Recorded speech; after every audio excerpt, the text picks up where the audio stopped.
최선을 다해서 따뜻하게 하는 게 먼저 중요하다고 생각합니다. 우리는 늘 실수하고 아이들은 더 실수하죠. 그리고 그건 실수가 아니에요. 완벽한 시도고 완벽한 성공이죠. 시도 자체로 성공인 거고 그 시도가 모두 다 자기가 의도한 대로 되지는 않잖아요. 그런 걸 우리는 실수이라고 얘기하고 실패일 수도 있죠. 그럴 때 최선을 다해서 따뜻하게 대해주는 게 전 너무나 너무나 중요하다고 생각합니다. 하지만 똑같은 실수를 또 할 수 있어요. 그때도 저는 따뜻하게. 그리고 똑같은 실수를 세 번째 반복할 수 있습니다. 저는 그때부터는 어, 따뜻하지만 단호하게 해야 된다고 생각하고요. 이 똑같은 실수를 반복하는 것을 세 번을 넘어가면 그때는 단호하게 이것은 실수가 아니다. 이것은 우연히 일어난 실수가 아니고 우연히 네가 하려는 말과 행동이 너의 의지에 반해서 의지와는 다르게 나온 실수가 아니라 이건 명확히 너의 생각과 의지가 들어간 말과 행동이다라고 단호하게 정색해서 명확하게 차갑게 얘기하고 그 다음부터는 명확하게 지시를 하는 거죠. 이렇게 하면 안 된다고 바꿔달라고. 음, 그러니까 이때부터는 아이에게 책임을 부여하는 거죠. 전 이런 태도가 중요하다고 생각하는데요. 그 얘기를 해보도록 하겠습니다.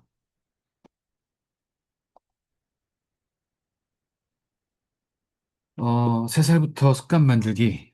저는 아이를 키우면서 한 3살 정도까지는 거의 육아에 해당하는 정말 엄마와 아빠와 엄마가 오로지 아이의 모든 말과 행동, 몸짓과 눈빛의 감탄으로 키워야 되는 시간이 대략 한 3년 정도 된다면, 대략 한 3살서부터는 이 아이에게 습관을 만들어주는 굉장히 중요한 시기라고 생각을 하거든요.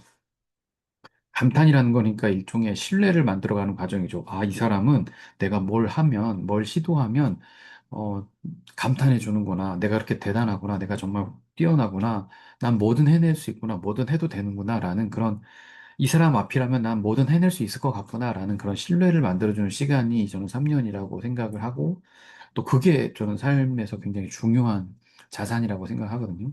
근데 3살 정도서부터는 우리 아이들이 뭔가 음, 반복해서 지켜야 될 어떤 원칙들이 있는 거죠. 그리고 이 원칙들은 최대한 아주 특별한 경우가 아니라면 반드시 그걸 지켜야 되는 것들이 있는 거죠. 그러한 것들을 이때부터 키워 나가야 되는데 어, 그걸 할 때 너무너무 중요한 게 따뜻하게, 따뜻하게, 따뜻하게, 하지만 단호하게 하는 겁니다.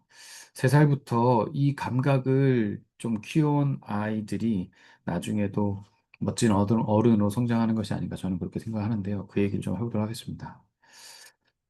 왜 3살인가 하냐면, 뭐, 3살 이전에는 저는 제일 메인 테마는 감탄입니다. 아이의 모든 말과 행동, 시도에 대해서 감탄하고, 그리고 아이가 어떠한 부모가 원하지 않는 말과 행동을 했을 때도 그것을 감탄으로 받아들이려고 노력하는 게 3살까지, 대략 3살까지의 부모가 해야 될 주요 태도라면, 3살부터는 아이가 이제는 걷고, 뛰고 말을 할 수 있게 돼요. 그 말은 아이가 그냥 자기의 세계에서 머무르는 것을 넘어서서 타인과 교류하게 되거든요. 그리고 타인에게 영향을 미치고요.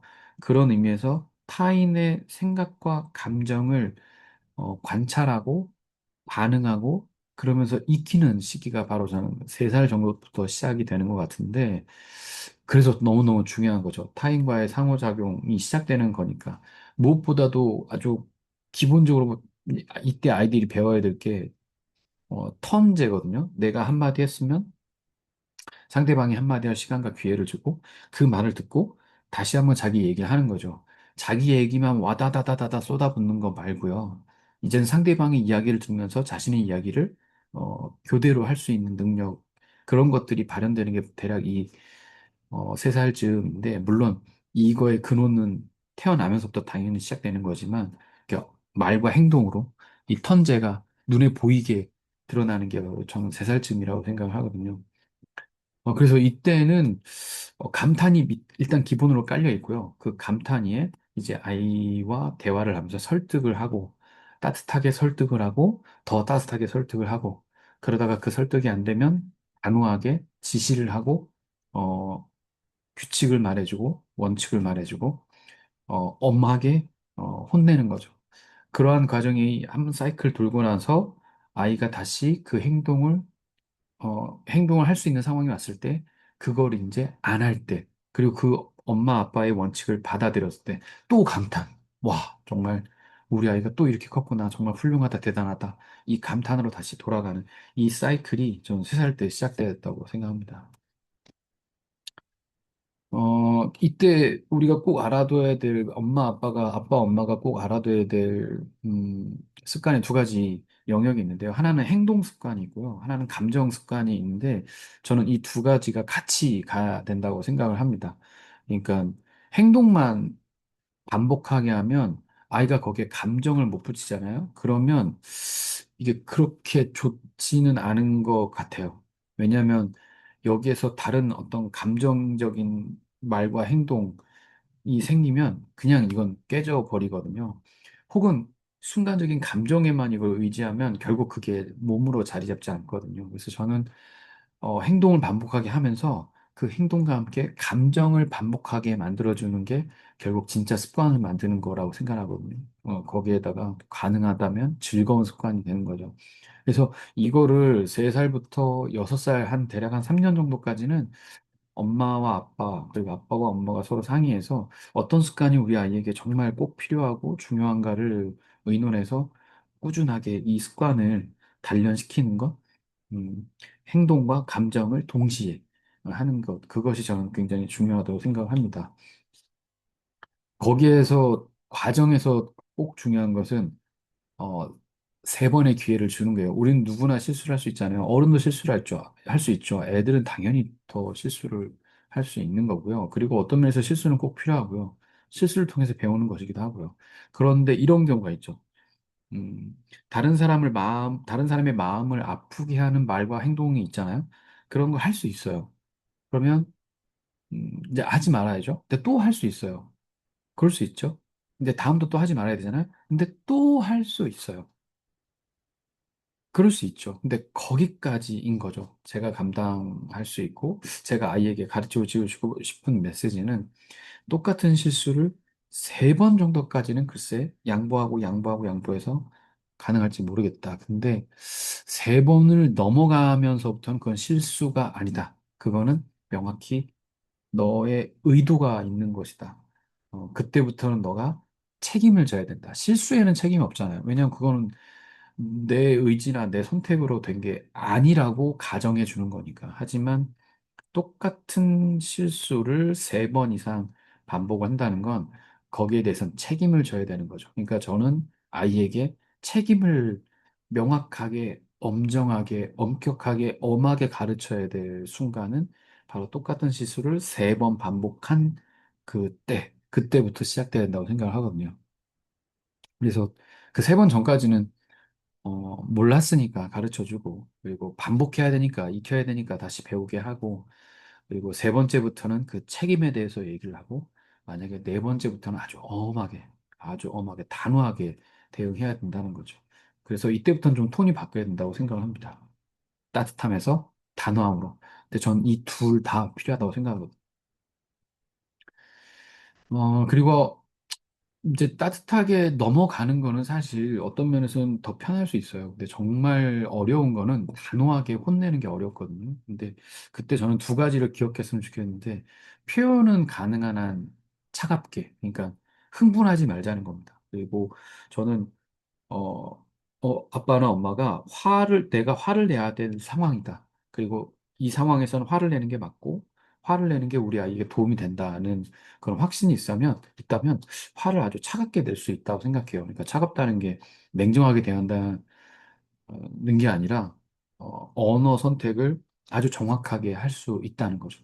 아주 차갑게. 그리고, 어, 아이에게 아주 분명하게 얘기할 수 있는 것. 소리 안 질러도 되고요.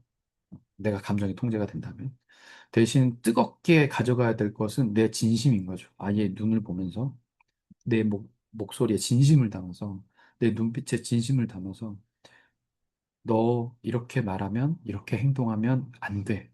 너 이렇게 말하고 행동하면 엄마가 너무 아파. 아빠가 너무 아파. 너의 말과 행동을 당한 그 사람이 너무 아프게 돼. 넌 지금 너무너무 누군가를 아프게 만든 거야. 어, 절대 그렇게 하면 안 돼. 라는 거를 아주 아주 뜨겁게 말하는 거죠. 이 두 가지 태도를 이때부터 단호함이 필요한 그 상황에 이 두 가지 태도를 기억하고 그거를 해내려고 노력하면 조금은 네, 이 방향으로 갈 수 있지 않을까. 언제나 말씀드리는 겁니다만은 저는 완벽하다고 생각하지 않고요. 뭐 완벽한 걸 누군가 해낼 수 있다고 생각하지 않습니다. 하지만 이 방향을 명확하고 방향이 정확하다고 내가 믿는다면 어제보다는 오늘이 더, 오늘보다는 내일이 더 좀 더 이 방향에 가 있는 말과 행동을 부모로서 할 수 있지 않을까 그런 생각입니다. 그리고 제가 우리 아이에게 했던 훈육의 근본적인 프레임이 있는데요. 이거는 다른 분들께도 추천을 드리는데, 이렇게 얘기하는 거죠. 왜 사람을 아프게 하면 안 돼? 라고 아이가 아주 천진난만하게 물어볼 수 있죠. 혹은 구체적인 이런 질문으로 물어보지 않는다고 해도 이런 근원적인 의문이 있을 수 있는데, 그때 제가 늘 아이가 저한테 물어보더라도, 혹은 물어보지 않더라도 제가 늘 하는 말은 이겁니다. 우리는 함께 살아가는 사람이야. 어, 내 딸, 너와 나는 우리가 함께 살아가려면 엄마와 아빠와 너가 함께 살아가려면 우리가 서로를 아프게 하면 안 돼. 우리가 서로를 괴롭게 하면 안 돼. 물론 살다 보면 어쩔 수 없이 서로를 아프게 하고 괴롭게 할 수 있지만 가능하면 최대한 서로를 아프거나 괴롭게 하면 안 돼. 그러면 우리는 같이 살아갈 수가 없어. 너가 이런 말과 너가 이런 행동을 반복하면 아빠, 엄마는 아플 거고, 너와 함께 살아가려고 너 곁에 다가온 사람들은 분명히 마음이 아플 거고, 그 아픔이 반복되면 그 사람은 결국 너를 떠날 거야. 그러면 우리는 같이 살아갈 수가 없어. 이렇게 얘기해 주는 거죠.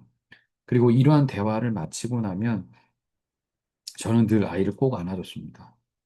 그리고 아이를 혼내고 나서 아이가 이제 뭐 할머니에게 잘못을 했거나 엄마에게 잘못했으면 엄마한테 가서 안아주라고 할머니한테 가서 안아주라고 했고요. 저는 그 과정이 어, 그 행동과 말의 잘못을 혼내고 명확하게 지시하고 교육하고 훈육하는 그 시간이 있다 하더라도 나는 너를 여전히 사랑하고 너가 나를 여전히 사랑해줬으면 좋겠어라는 그게 그냥 몸으로 전해져서 우리가 나누고 있는 이 부모와 자식 간의 신뢰는 여전하다는 거가 깨지지 않기를 바라는 마음에서 그렇게 했던 거죠. 어, 그래서 뭐 예를 들어 드리면 이런 습관의 예가 저희 집에서 강조했던 건 세 가지였는데 첫 번째 이제 계단이죠. 계단에서 뭐 저희 집에는 계단이 없지만 아이를 데리고 외출하면 여기저기 오고 가면서 계단이 꼭 있거든요. 그때 아직 걸음이 서툰 아이 입장에서는 당연히 넘어지거나 쓰러질 수 있잖아요. 그래서 항상 난간 잡고 발 정확히 딛고 서두르지 말자. 이런 거를 이때부터 아주 아주 열심히 가르치는 상황이고 또 이때 막 걷는 거에서 이제 뛰는 거로 진화하는 단계여서 더더욱 이런 계단을 더 막 도전적인 마음으로 더 열심히 막 마구 올라가고 마구 내려가는 그러려고 하거든요. 그때 이, 이 규칙을 꼭 지키자고 아이를 설득했었고요. 그리고 신호등. 당연히 빨간불에서는 반드시 멈추고 파란불 때도 지나가는 차들이 너를 꼭 볼 수 있도록 지나가는 어른들이 너를 꼭 볼 수 있도록 손을 들고 건너야 된다. 요것도 계속 반복해서 가르쳤고요. 그리고 저희 집 앞에는 특별히 왕복 8차선에 엄청 큰 도로가 아파트 앞에 있거든요. 그래서 그 위에 육교가 하나 있는데 아이들한테 반드시 가능한 아니라 반드시 어느 정도 나이가 들기 전까지는 이 신호등을 건너지 못하게 했어요. 여기에서 안타깝지만 가끔 사고가 꼭 났거든요. 물론 인명사고는 아닌데 자동차 사고가 종종 났거든요. 이게 좀 내리막길이어가지고. 그래서 그게 좀 저희 아내랑 제가 무섭기도 했고, 그리고 우리 아이들한테 꼭 이 육교를 건너는 습관을 들이게 하고 싶어가지고, 네, 그렇게 강조를 했었습니다. 그리고 주방에서는 당연히 이제 불을 다루는 곳이니까, 이제 위험을 완전히 제거해야 되고, 뭐, 칼 같은 아주 날카로운 물건들이 있으니까, 네, 이런 것들을, 만지지 않게, 다가가지 않게, 이런 데 노출되지 않게, 네, 했었죠. 그래서 애초에 위험을 제거하려고 노력한 면도 있습니다. 칼은 보이지 않는 장에 넣거나 뭐 저희가 나중에 이제 가스레인지를 이제 어 그 하이라이트 네 이런 걸로 바꾼 그런 것도 있는데 그리고 또 모서리 같은 데를 테이프 그 모서리 테이프를 사가지고 이렇게 붙여서 아이들이 머리 꽝 부딪히지 않게 하려고 그런 것도 있는데 그런 것 더하기 아이가 스스로 그런 것들을 스스로 어, 안전을 지키기 위해서 사용하지 않고 접근하지 않고 멀리 하려는 태도는 같이 가야 되는 거니까요. 그 두 가지가 균형이 있어야 된다고 생각합니다.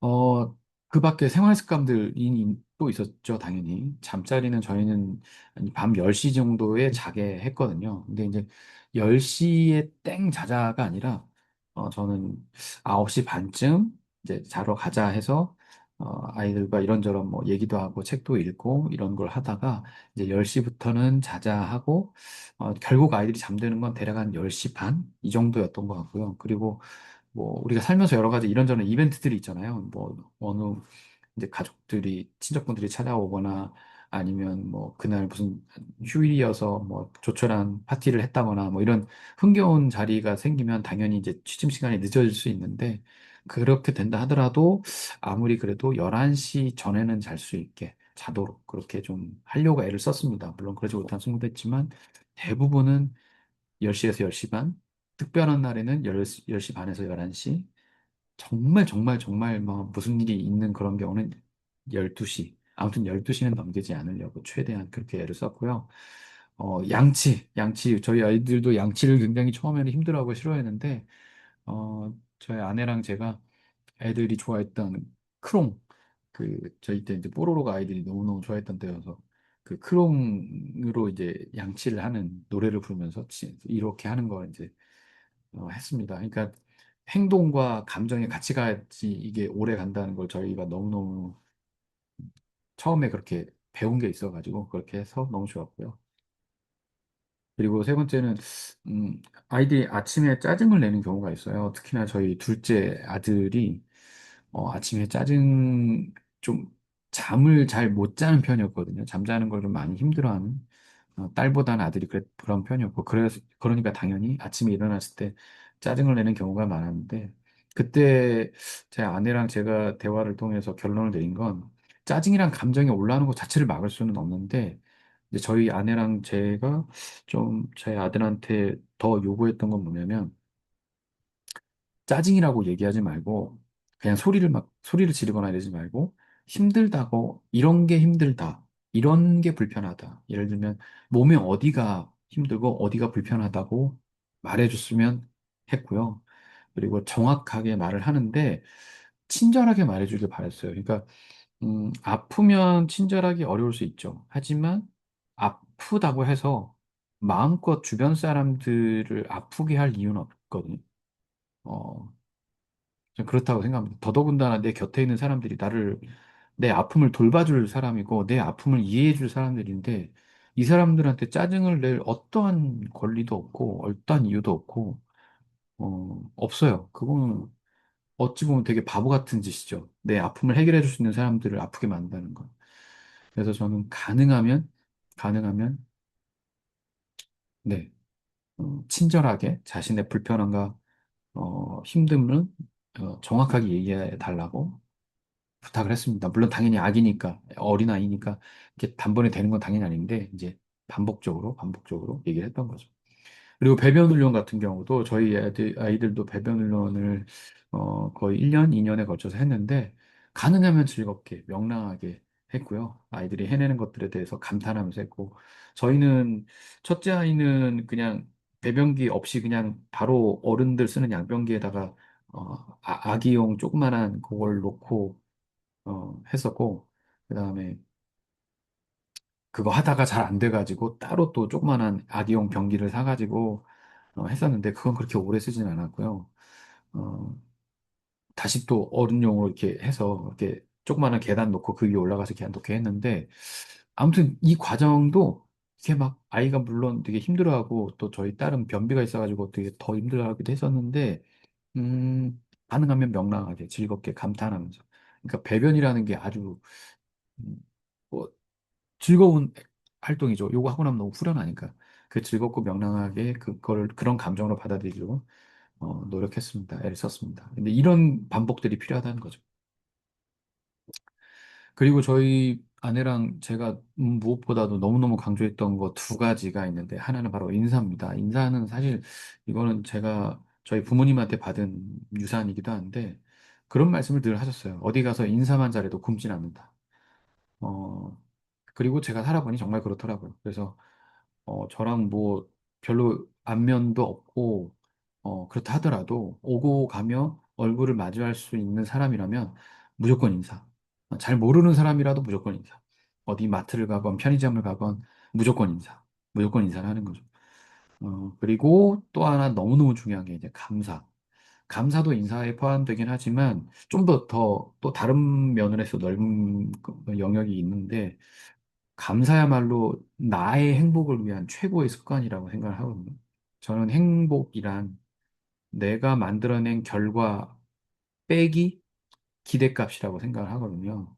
그러니까, 그러니까 내가 행복해지려면 두 개 중에 하나인 거죠. 내가 만든 결과를 더 높이거나 아니면 내가 기대하는 걸 낮추거나. 그래서 저는 자기가 만든 결과를 뭐 막 높였다고 행복한 게 아니고 기대를 낮추기만 했다고 행복하는 게 아니라 저는 정말 멋지게 행복한 사람은 자신의 행복값을 꾸준히 유지하는 사람이라고 생각하거든요. 그래서 어떤 상황에서는 자신의 결과를 높이려고 정말 최선을 다해서 노력을 하고 어떤 상황에서는 자신의 기대를 낮추려고 애를 쓰고 그래서 자신의 행복값이 일정해지도록 유지할 수 있는 그런 사람이 정말 지혜롭고 현명하게 행복한 사람이라 생각하는데, 그때 중요한 태도가 감사인 거죠. 감사라는 건 내 기대를 낮추는 태도인 거거든요.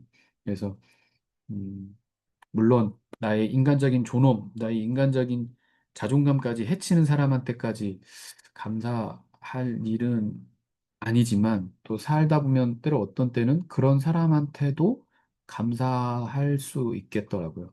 그런 사람이 또 나의 어떤 다른 면을 성장시키는 면이 분명히 있어서 아무튼 근본적으로 기본적으로는 감사의 태도를 갖는 것. 그래서 어떤 사람이 나에게 베풀어준 친절에는 무조건 감사. 그것이 유료로 해준 감사, 친절이든 무료로 해준 친절이라면 더 감사. 이렇게 이제 하는 거죠. 그래서 밥, 저희 아이들한테 늘 얘기했던 거는 밥을 차려주신 할머니, 아빠, 엄마에게 무조건 밥 먹고 나서는 감사. 밥 먹기 전에 감사.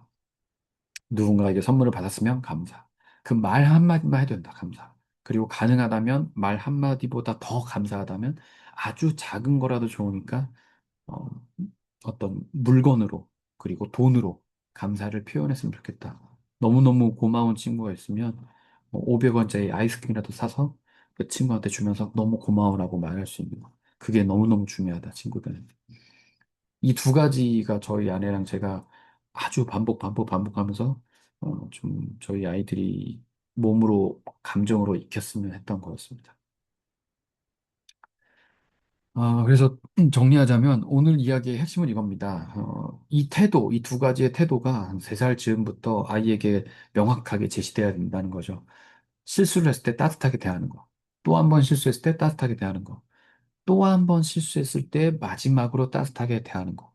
하지만 또 똑같은 실수를 반복했을 때는 그것에 대해서는 단호하게 얘기하는 거.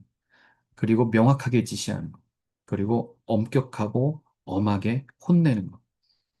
그리고 그 혼낼 때에 결국 부모가 기댈 감정은 네가 이런 실수를, 똑같은 실수를 3번, 4번, 5번, 너가 그렇게 말하고 너가 그렇게 행동하면 누군가를 분명하게 아프게 만들, 누군가의 마음을 분명 괴롭게 만들 그 말과 행동을 또 이렇게 반복한다는 건 우리가 함께 살아갈 수 없게 만드는 거라는 거. 아빠는, 엄마는 너와 함께 살고 싶고 우리가 함께 살아가기 위해서는 그런 말과 행동을 다시 하지 않아야 된다. 네가 노력해야 된다고 먼저 의지를 갖고 그리고 그게 안 됐을 때는 명확히 사과해야 된다는 거. 이런 거를 가르치려고 했던 거죠. 음, 네, 이렇게 하려고 했더니 아이도 분명히 성장했지만 저도 성장한 것 같고 성장했다는 게 다른 게 아니라 좀 삶을 더 행복하게 살 수 있는 어떤 기본 툴이 생겼다고 할까요? 네, 그런 게 생긴 것 같아서요. 그렇습니다. 그리고 저는 이 3살에 맞는 습관이 대략 한 30살까지는 이어지는 것 같거든요. 그리고 30살 이후에도 이 습관이 이어질 수 있지만, 뭐 제가 살아보니 30살부터는 뭔가 자기 자신을 다시 리셋하는 시기가 분명히 언젠가 오는 것 같긴 해요. 저는 40살에 그게 좀 온 것 같은데, 그때에도 아이의 선택을 받을 수 있는 좋은 습관이기를 바라죠. 그리고 저는 살면서 그런 리셋의 시간이 꼭 필요하다는 생각이 들거든요. 어쨌든 이건 부모가 물려준 유산이니까 아이가 스스로 선택한 건 아니니까요. 근데 아이가 성인이 돼서 아, 나한테 이런 습관이 있는데 이게 정말 나한테 맞는 건가? 라고 스스로 점검하고 오케이, 이건 괜찮네 라고 점검해 볼 수 있는 시간들이 있으면 저는 좀 더 좋지 않을까? 행복하지 않을까? 좀 더 주체적으로 사는 행복한 삶에 좀 더 도움이 되지 않을까 하는 생각이어가지고 아마 대략 한 30살 정도의 아마 전면적인 감사를 받게 되지 않을까. 부모의 양육에 대해서 그 날을 기쁘고 두렵게 기다리고 있습니다. 네, 그렇습니다. 네, 오늘 이야기는 여기까지였습니다. 따뜻하게, 단호하게. 네, 다음에 또 뵙겠습니다. 고맙습니다.